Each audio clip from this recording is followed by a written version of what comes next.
So the shooter was in his BlackRock.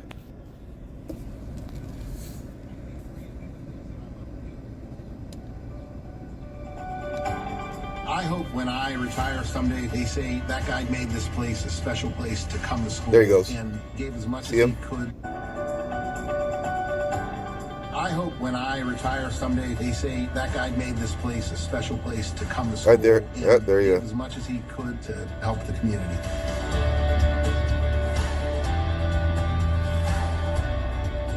This is the shooter, Thomas Matthew Crooks. The ad is from 2023. What in the world is going on? Leave a comment below and hit that subscribe button. If you like truthful news and wonderful... What's interesting is Patrick Bet-David did an exposition on BlackRock and how they own everything, and how dangerous they are. The Joe Rogan Experience. So you just wonder, like, what is going on? You looked at,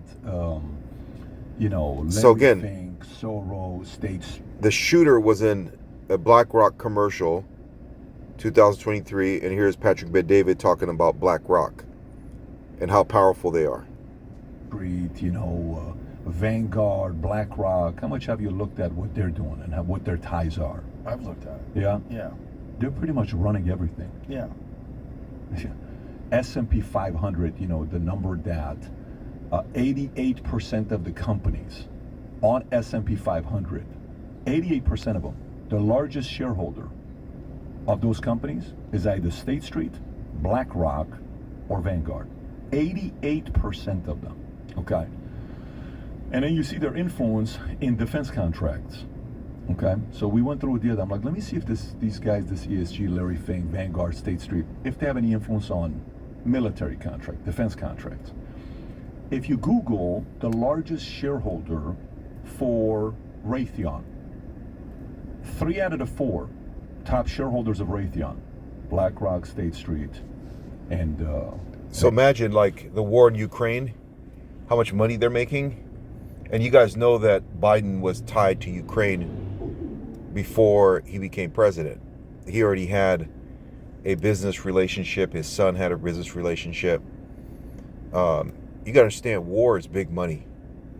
And again, this is not an endorsement of Trump, but he's an anti-war president. And I mean, this gets deep, guys. Check it. Listen to what Patrick Bet-David says. Vanguard.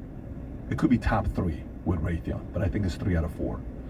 If you go look up General Dynamics, if you go look up Boeing, if you go look up, Northrop Grumman, okay, and then you work backwards and you say, okay, how much money is that in what these guys are doing?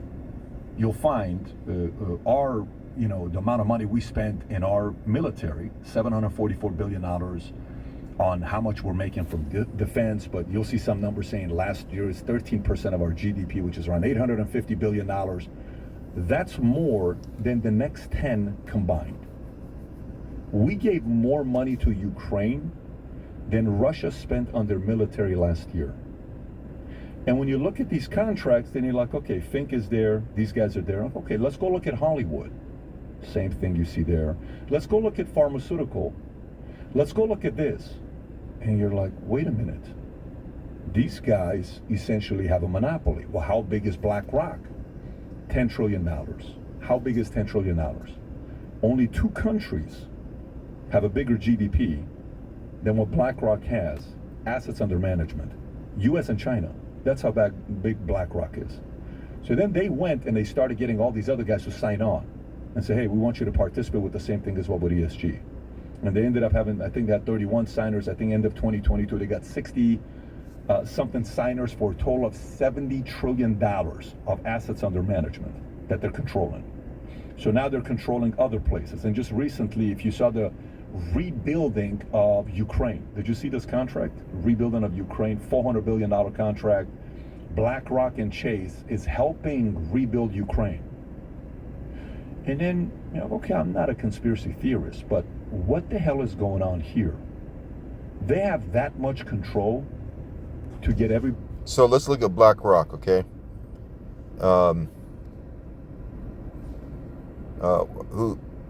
actually, let's ask the other question.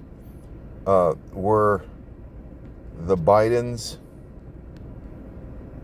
involved in Ukraine before he became president?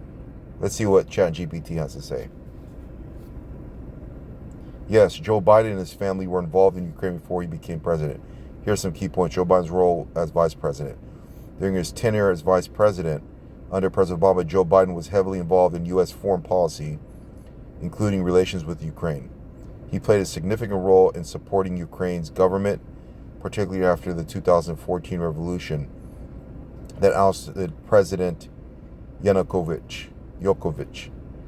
Biden frequently visited Ukraine and was a vocal advocate for anti-corruption measures and reforms. I mean, that could have been the guys, the talking point, the spin.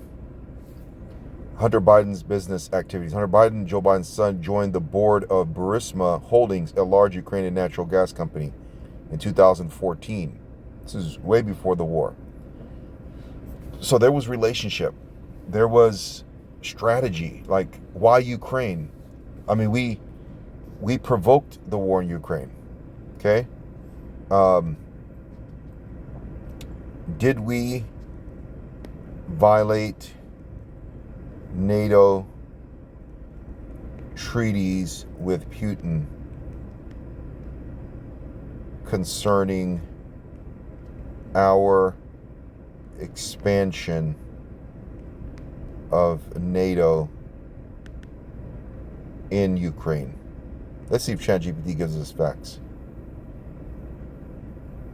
So there's a debate whether NATO's actions regarding its expansion into Eastern Europe, including Ukraine, violated any agreements of understanding with Russia. Here are the key points to consider. NATO expansion.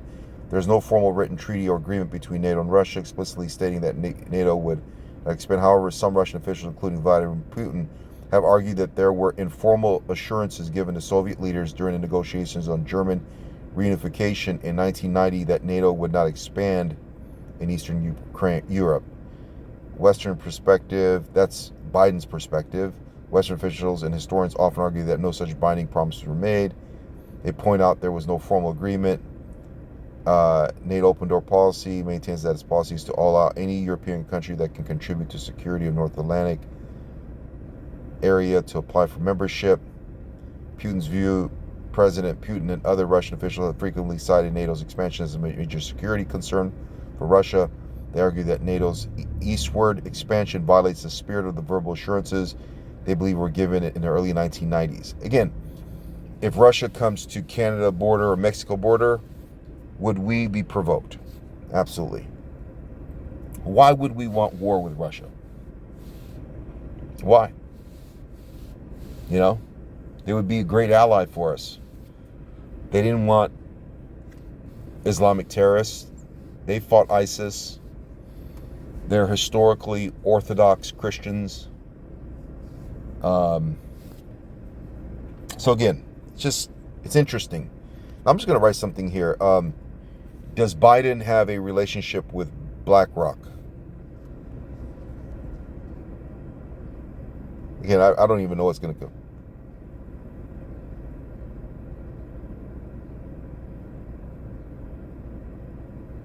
Wow, several former BlackRock executives have joined the Biden administration.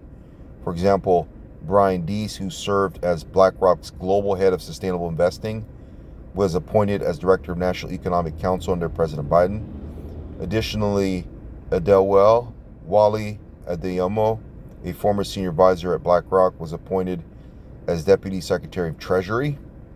Policy influence. These appointments have led to discussions about BlackRock's potential influence on Biden administration. Economic policies, particularly in areas like climate change. However, it's important to note that these individuals serve in their capacities as government officials, not as representatives of BlackRock. Advisory role, COVID-19. Again, there's relationships, but going back to the YouTube video, it's interesting that this gentleman, Federal investigators tonight are working to piece together. this gentleman was in this BlackRock. This isn't just YouTube, it's Blux. Real, raw, and ridiculous. And honors. There he goes right there. Pittsburgh, Pennsylvania. Financial well-being to Fakes, get ready for a Blux experience. Smash subscribe. Love ya.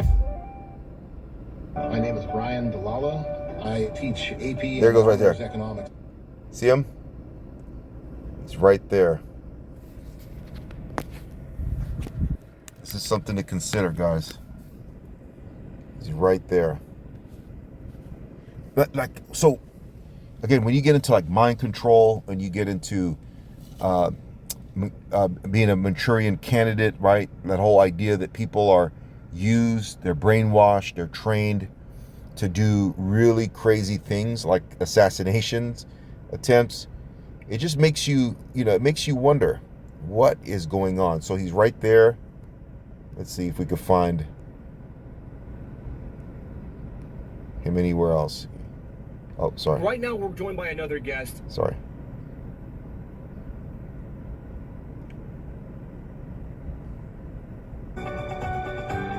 I hope when I retire someday, they say that guy made this place a special place to There he come to goes. school. There he goes right there again. I mean, think about this, guys. This is 2023. So his ideas were forming. Who's influencing him? What's behind this? He knew he was going to be killed. Was he forced? Was he given an ultimatum? Was there some type of blackmail? These are questions we need to be asking. Is Trump a threat like that to their money? People do crazy stuff for money. The institution of slavery was ultimately about money. It wasn't just about racism. Okay, racism will get you broke. If there is an incentive in racism, then you will fight for an institution and be willing to go to war. People are willing to go to war to remove presidents. Again, this is my thoughts. I'd like to hear what you have to say about this.